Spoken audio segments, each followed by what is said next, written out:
नमस्कार दर्शक बंधु आपको जातक विचार चैनल को हार्दिक स्वागत। आज भिडियो आम जाना सबुठ बेसी पावरफुल एवं विरल राजयोग विषय जहाँ को कहीं केवे कही नथे। ये राजयोग आज सो कल्ड ज्योतिर्विद मैंने जानी नथे।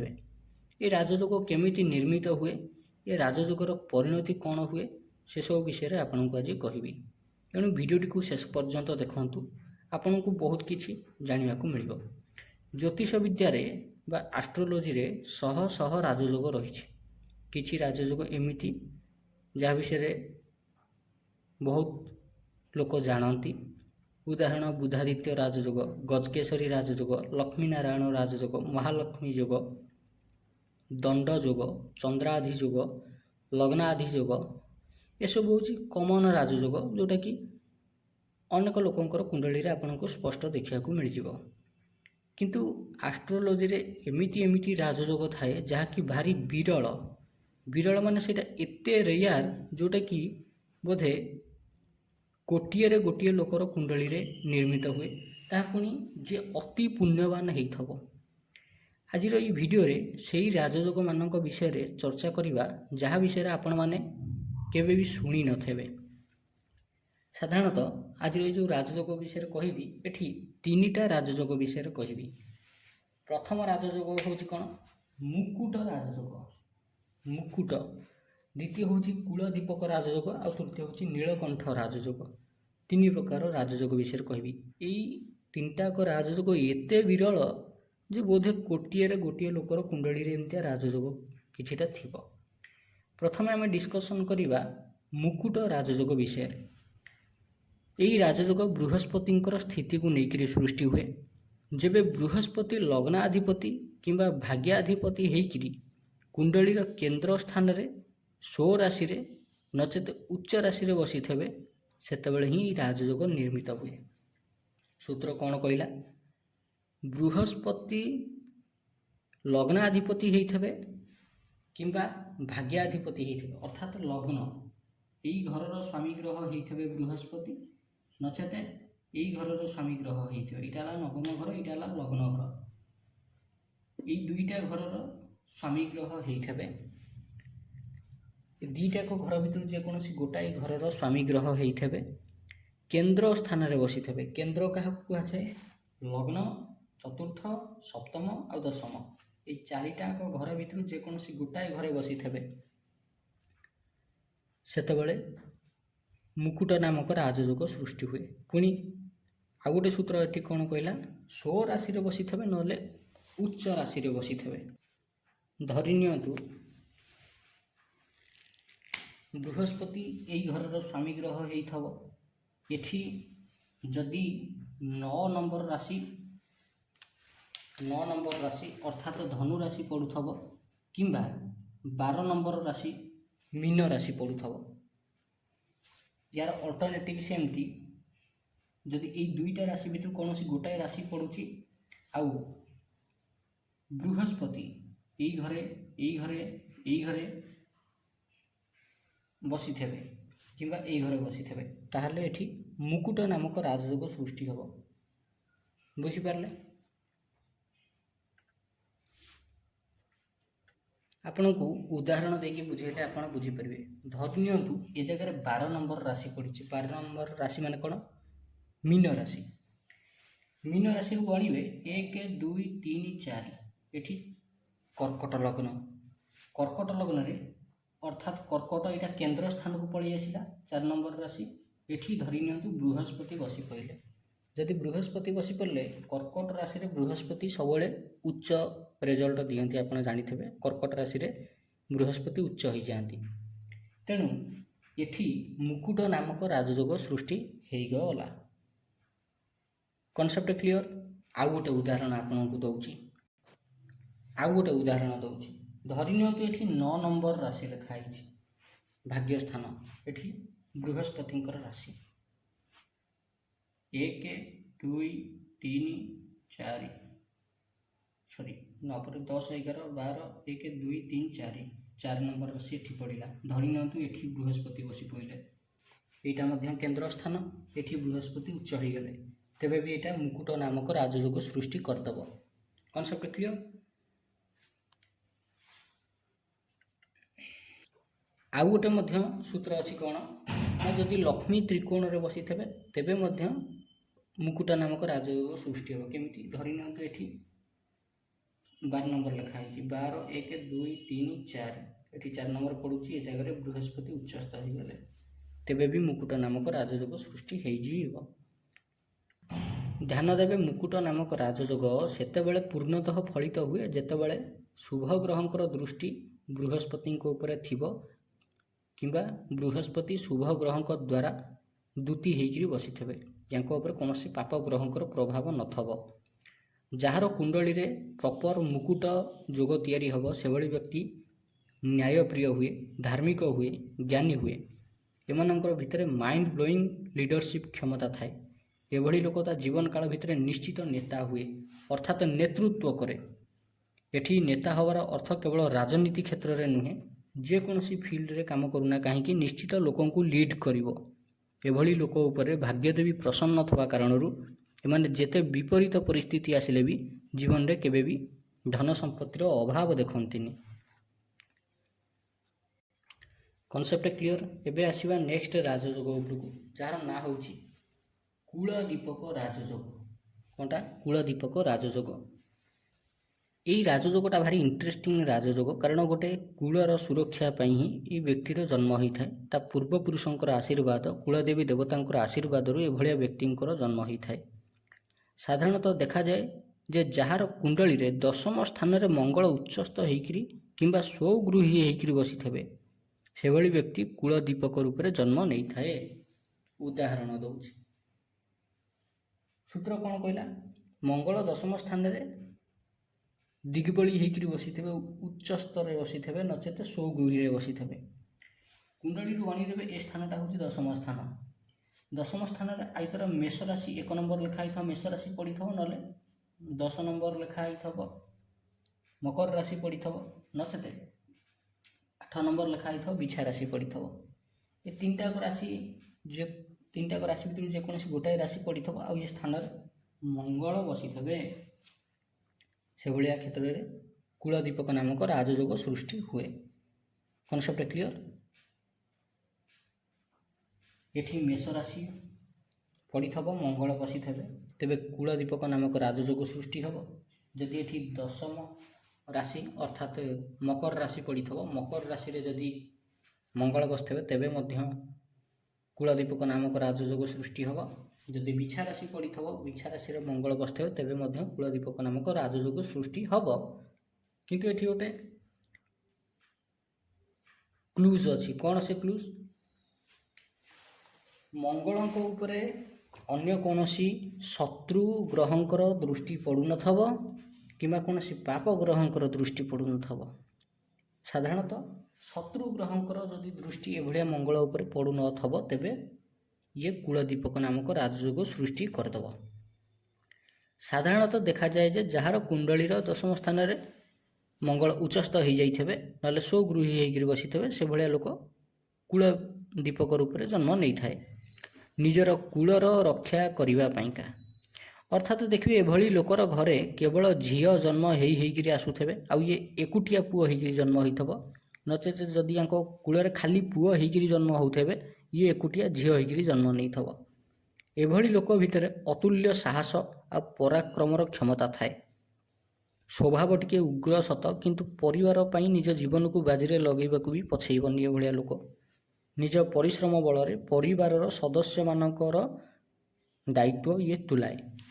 केवल सेतिक नुहे घरर प्रत्येक सदस्य को एकाठी करिकरी आदर्श परिवार भित्तिभूमि एभलिया लोक रखे जार कुंडली रे कूलदीपक नामक राजयोग सृष्टि होता है। तापर आसीबा तृतीय राजयोग होची नीलकंठ नामक राजयोग। नीलकंठ संसार सबुठु रेयर रु रेयर जदि राजयोग किछि अछि से होची नीलकंठ नामक राजयोग। काहीकि भगवान शिव जेमती विष पीकी मृत्यु उपरे विजय पाइथिले सेहि भली विपरीत परिस्थिति उपरे विजय प्राप्त करी महानतम अक्षुर्ण जश को प्राप्ति करे जार कुंडली रे नीलकंठ राजयोग थाए। अक्षुर्ण जश को प्राप्ति करे ମାନେ ତାର ଯଶ କେବେ କ୍ଷୁର୍ଣ୍ଣ ହେବନି। ଏଭଳିଆ ଲୋକ ମରିବାର ଅନେକ ଦଶନ୍ଧି ପର୍ଯ୍ୟନ୍ତ ମଧ୍ୟ ୟାକୁ ଲୋକ ମନେ ରଖିବେ। ଏଭଳିଆ ଅକ୍ଷୁର୍ଣ୍ଣ ଯଶ ପ୍ରାପ୍ତି କରେ। ଯଶ କୀର୍ତ୍ତି ତ ଅନେକ ଲୋକ ପ୍ରାପ୍ତି କରନ୍ତି, କିନ୍ତୁ ଇଏ ଏଭଳିଆ ଯାହାର କୁଣ୍ଡଳୀରେ ନୀଳକଣ୍ଠ ନାମକ ରାଜଯୋଗ ଥବ, ସେ ଏଭଳିଆ ଯଶ ପ୍ରାପ୍ତି କରିବ କି ଅନେକ ଦଶନ୍ଧି ସମୟ ବିତିଯିବ।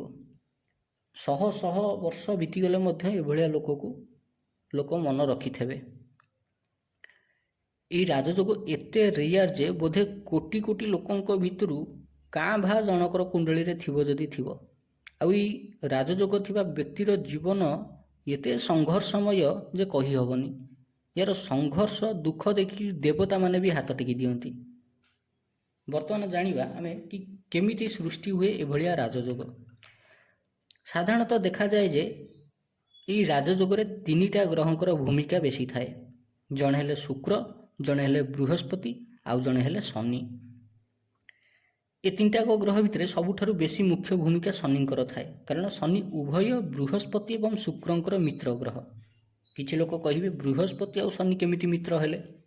ଉଭୟ ଧାର୍ମିକ ଗ୍ରହ, ଉଭୟ ନ୍ୟାୟବାଦୀ ଗ୍ରହ, ଉଭୟ ପରମ୍ପରାବାଦୀ ଗ୍ରହ, ଉଭୟଙ୍କର ଗୁଣ ସମାନ। କେବଳ ସେତିକି ନୁହେଁ, ଯେଉଁମାନେ କହନ୍ତି କି ବୃହସ୍ପତି ଶନି ଶତ୍ରୁ, ଧ୍ୟାନ ଦେବେ ଯେତେବେଳେ ବୃହସ୍ପତି ଆଉ ଶନି କାହାର କୁଣ୍ଡଳୀରେ ଏକତ୍ର ବସନ୍ତି, କିଛି ଲୋକ କହନ୍ତି ନା ଧର୍ମ କର୍ମାଧିପତି ଯୋଗ, ସେଗୁଡ଼ାକ ସବୁ ଗାଣ୍ଡୁ ଗୁଡ଼ାକ, ଗବ ଗାଣ୍ଡୁ, ତାଙ୍କୁ କିଛି ଜଣା ନଥାଏ। ୟାକୁ ଧର୍ମ କର୍ମାଧିପତି ରାଜଯୋଗ କୁହାଯାଏନି, ୟାକୁ ଗୁରୁ ସୌରୀ ନାମକ ରାଜଯୋଗ କୁହାଯାଏ। ଧର୍ମ କର୍ମାଧିପତି ରାଜଯୋଗ ସେତେବେଳେ ହୁଏ ଯେତେବେଳେ ନବମ ଘରର ସ୍ୱାମୀ ଗ୍ରହ, ଦଶମ ଘରର ସ୍ୱାମୀ ଗ୍ରହ ଏକତ୍ର ମିଶିକିରି ଦଶମ ସ୍ଥାନରେ ବସିଥିବେ, ନହେଲେ ଚତୁର୍ଥ ସ୍ଥାନରେ ବସିଥିବେ, ନହେଲେ ନବମ ସ୍ଥାନରେ ବସିଥିବେ, କିମ୍ବା ପଞ୍ଚମ ସ୍ଥାନରେ ବସିଥିବେ। ସେତେବେଳେ ଧର୍ମକର୍ମାଧିପତି ରାଜଯୋଗ ସୃଷ୍ଟି ହୁଏ। କିନ୍ତୁ ଯେତେବେଳେ ବୃହସ୍ପତି ଆଉ ଶନି ଏକତ୍ର ବସିଥିବେ, ତେଣିକି ସେ ଶତ୍ରୁଗୃହୀ ହୁଅନ୍ତୁ, ମିତ୍ରଗୃହୀ ହୁଅନ୍ତୁ, କିମ୍ବା ଯେକୌଣସି ଘରେ ବସିଥାନ୍ତୁ, ସେଭଳିଆ ରାଜଯୋଗକୁ ଗୁରୁ ସୌରୀ ନାମକ ରାଜଯୋଗ କୁହାଯାଏ। ଯାହାର କୁଣ୍ଡଳୀରେ ଦେଖିବେ ଗୁରୁ ସୌରୀ ନାମକ ରାଜଯୋଗ ଅଛି, ସେଭଳିଆ ଲୋକ ଦଣ୍ଡାଧିକାରୀ ହେଇପାରେ, ଭଲ ନ୍ୟାୟବାନ ପୁରୁଷ ହେଇପାରେ, ପରୋପକାରୀ ହେଇପାରେ, ନୀତିଜ୍ଞ ହେଇପାରେ, କୂଟନୀତିଜ୍ଞ ହେଇପାରେ, ରାଜନେତା ହେଇପାରେ, ମନ୍ତ୍ରୀ ହେଇପାରେ, IAS ଅଫିସର ହେଇପାରେ, OAS ଅଫିସର ହେଇପାରେ, ରାଜପଦବୀର ଅଧିଷିକ୍ତ ହୁଏ, ଲୋକଙ୍କ ପାଇଁକା ନ୍ୟାୟ ନୀତି ତିଆରି କରେ, ପାର୍ଲାମେଣ୍ଟର ସଦସ୍ୟ ହେଇପାରେ, ପାର୍ଲାମେଣ୍ଟର ଚେୟାରମ୍ୟାନ୍ ହେଇପାରେ, ରାଜ୍ୟସଭାର ଚେୟାରମ୍ୟାନ୍ ହେଇପାରେ। ଏତେ ବଡ଼ ବଡ଼ ପୋଷ୍ଟକୁ ପଦବୀକୁ ଦେଇପାରେ ଏ ରାଜଯୋଗ। ୟାକୁ ଗୁରୁ ସୌରୀ ରାଜଯୋଗ କୁହାଯାଏ, ଧର୍ମକର୍ମାଧିପତି ରାଜଯୋଗ ନୁହଁ। କାରଣ ପ୍ରତ୍ୟେକ ଲଗ୍ନ ଭିନ୍ନ, ପ୍ରତ୍ୟେକ ଲଗ୍ନରେ ରାଶିଚକ୍ର ହିସାବରେ ଗ୍ରହଙ୍କର ପୋଜିସନ୍ ବଦଳିଯାଏ। ଧରି ନିଅନ୍ତୁ, ଉଦାହରଣ ଗୋଟେ ଦେଉଛି, ଇଏ ହେଲା 6 ନମ୍ବର ରାଶି, କନ୍ୟା ରାଶି, କନ୍ୟା ଲଗ୍ନ। ଏଇଟା କନ୍ୟା ଲଗ୍ନରେ ନବମ ସ୍ଥାନ କାହାର ଘର? ଇଏ ହେଲା ଶୁକ୍ରଙ୍କର ଘର। 7 ନମ୍ବର ରାଶି ପଡ଼ିବ ଏଠି, 7 ନମ୍ବର, ଏଠି 2 ନମ୍ବର ରାଶି ପଡ଼ିବ, ଏଠି 7 ନମ୍ବର ରାଶି ପଡ଼ିବ। 7, 8, 9, 10, 11, 12, 1, 2 ବୃଷ ରାଶି। ଏଠି ପଡ଼ିଲା କ'ଣ? 3, ଅର୍ଥାତ୍ ମିଥୁନ ରାଶି। ଏଠି କର୍ମାଧିକାରୀ କିଏ ହେଇଗଲେ? ସ୍ୱୟଂ ନିଜେ ବୁଧ ହେଇଗଲେ। ଆଉ ଏଠି ଭାଗ୍ୟାଧିପତି କିଏ ହେଇଗଲେ? ଶୁକ୍ର ହେଇଗଲେ। ଉଦାହରଣ, ଶୁକ୍ର ଆଉ ବୁଧ ଏଠି ବସିଥିବେ, ନହେଲେ ଶୁକ୍ର ଆଉ ବୁଧ ଏଠି ବସିଥିବେ, ଶୁକ୍ର ବୁଧ ଏଠି ବସିଥିବେ, ନହେଲେ ଶୁକ୍ର ଆଉ ବୁଧ ଏଠି ବସିଥିବେ। ତାହେଲେ ଏଭଳିଆ କ୍ଷେତ୍ରରେ ଧର୍ମକର୍ମାଧିପତି ରାଜଯୋଗ ସୃଷ୍ଟି ହେବ। କାରଣ ଇଏ ହେଲା ଧର୍ମର ସ୍ଥାନ, ଭାଗ୍ୟର ସ୍ଥାନ।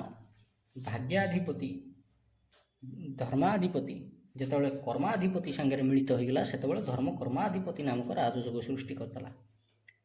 ଆଉ ଉଦାହରଣ ଦେଉଛି ଏଠି, ଧରି ନିଅନ୍ତୁ ଏଠି ନା ବୃହସ୍ପତି ଶନି ବସି ପଇଲେ, କନ୍ୟା ଲଗ୍ନ, बृहस्पति को घर मालिक ये सप्तम घर मालिक ग्रह आउ कौठार चतुर्थ स्थान मालिक ग्रह 6 7 8 9 धनु राशि 10 11 12 मीन राशि दीटाक केन्द्र घर स्वामी ग्रह किए बृहस्पति शनि शनि एठी पंचम आउ षष्ठ स्थान स्वामी ग्रह पंचमेश चतुर्थेश एकत्र बसिले धर्मकर्माधिपति राजयोग सृष्टि हम ना षष्ठेश चतुर्थेश एकत्र बसिले धर्मकर्माधिपति राजयोग सृष्टि हम ना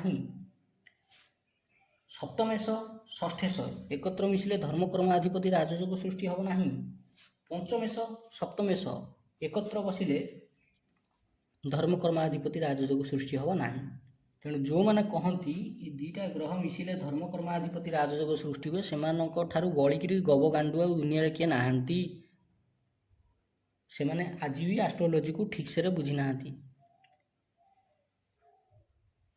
तेणु धर्मकर्माधिपति राजयोग से हुए जिते दशम स्थान स्वामी ग्रह आ नवम स्थान स्वामी ग्रह एकत्र मिसिक बसती आउ ए राजयोग कहुए गुरु सौरी राजयोग कनसेप्ट क्लियर आमे थे कौटी ना नीलकंठ नामक राजयोग उपरे नीलकंठ राजयोग शनिंकर बृहस्पतिंकर शुक्रंकर थाए भूमिका तेबे जेहेतु शनि आउ बृहस्पति उभय धार्मिक ग्रह उभय न्यायवादी ग्रह उभय परंपरावादी ग्रह उभयंकर गुण समान तेणु उभय उभयंकर सम्मान करती सेथिपाई ही दुहे शत्रु हेकरी मध्य मित्रवत काम करती जेबे काहारी कुंडली रे भाग्येश किंबा लक्ष्मी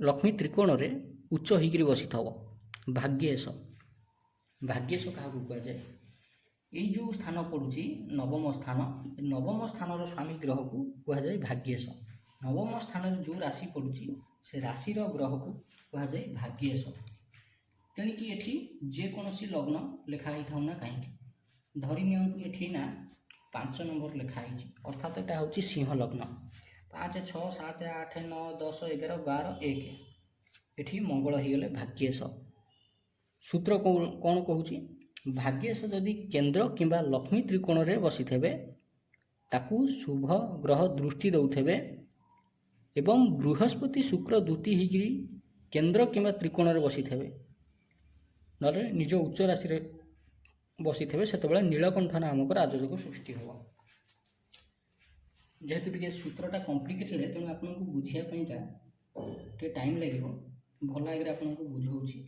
बुझे